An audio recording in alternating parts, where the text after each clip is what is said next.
I've come out for a walk to the centre of Lincoln to try to capture some pictures of puddles in the night. And I did this last week and got a couple of nice shots. And I've just stopped here at the Morning Star pub, which I think is a really wonderful image. It's a really nice looking pub at night. And I'm in a car park trying to find some puddles to try to get a nice shot of this pub. Unfortunately, in this instance, there's not enough water on the car park, but car parks often do make a nice sort of place to take some puddles because they're often uneven. Unfortunately, in this instance, they're not, but I do like this pub, and I might just try and take a picture of the pub on its own now with you. So let's have a look at this as a first image. I've looked at a few different angles, but this is the best I can get because there's cars in the car park that are preventing me. I really want to get the chimneys in the picture, the whole of the chimney, which means I've got to be really close at the bottom. I've gone for 1.6 seconds, f4, and I've got the 2-second timer, space ISO. Let's just hit that button now and go for this shot. There it is. So we'll have a look at that now that I've taken it, see what that comes out like.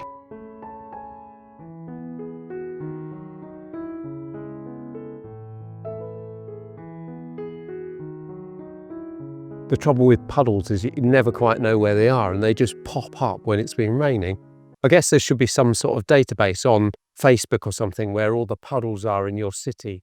I took a picture of this puddle last week and I got that Tudor building in the background, the reflection of it, which I was really pleased with.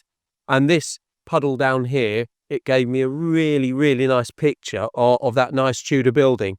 One of the challenges is taking a puddle on the road. You often get headlights in the way and they sort of blow out your image.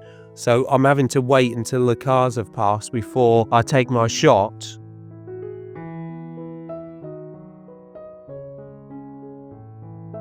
I'm using my Olympus EM1 Mark II for these shots, mainly because it's got a flippy out screen at the back, which is going to be perfect for seeing the puddles at the bottom.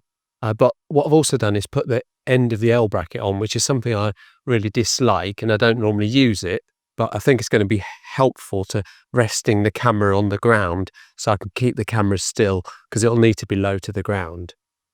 I've got the 17mm lens on now to give me that nice wideish angle, and I've also got the 45mm lens in my bag. A good place where water accumulates as a puddle in towns and cities is in gutters. You often find pools of water lying on the edge of a gutter, and I've found exactly that just now, and I'm going to try and take a photo looking along a gutter on a pool of water. For this puddle reflection, I've got f4, I've got the 17mm lens on, and I have got 4-second exposure, base ISO. So I'm just going to take this shot straight away, just like that. I've got the 17mm lens, which is a little bit wide. So what I might try and do is switch for the 45mm and see if that's a better shot. I think it'd be a nice, closer, cropped-in shot with the 45. Let's have a look at the picture here. That's on the back of the camera. I'll show you what this looks like once I've edited it.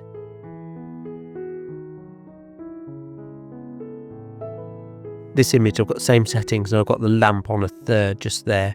So I'm going to take this one now, 2-second timer. There you go, that's that one.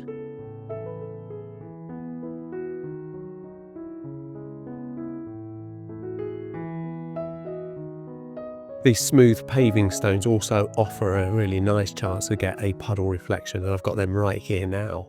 Once again, I've got the 17mm lens on. I'm using the bottom of the L bracket just to rest the camera.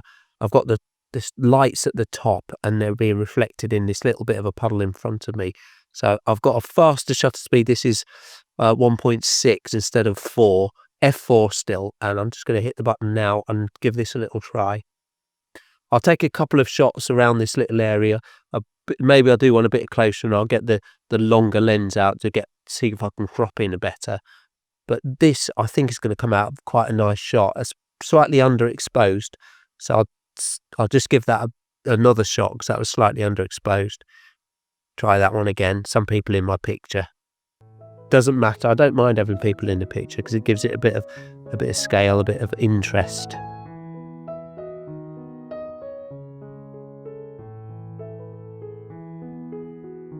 There's not really a lot of difference doing a puddle shot at night or just a night shot. They're both pretty much the same. I guess the main challenge is that you can't really use your tripod.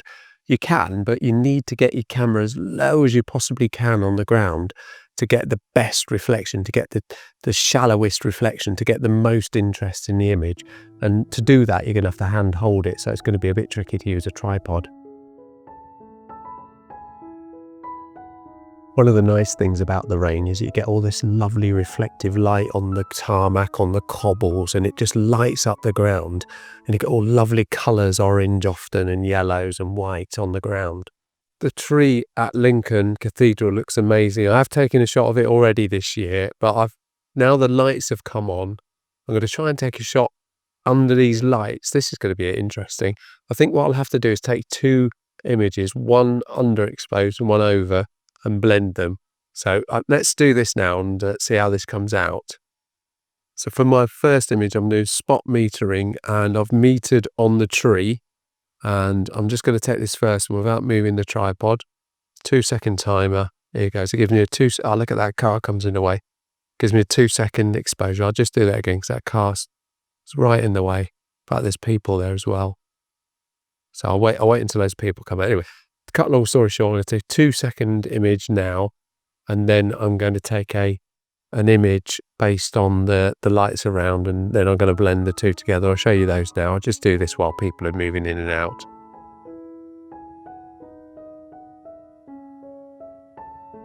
The Christmas lights are on, and the cathedral is a lovely purple colour at the top.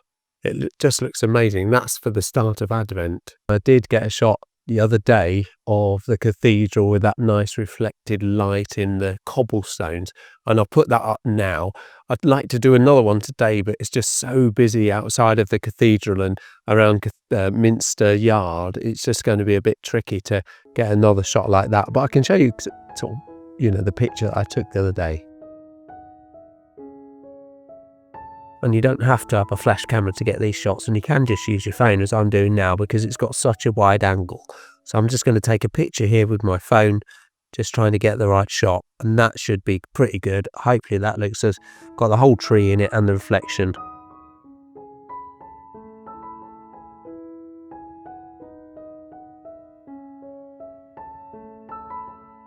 Thanks very much for watching this short video. I know it's only short and sweet, and I really just wanted to come out and show you how easy it was to take pictures of puddles at night.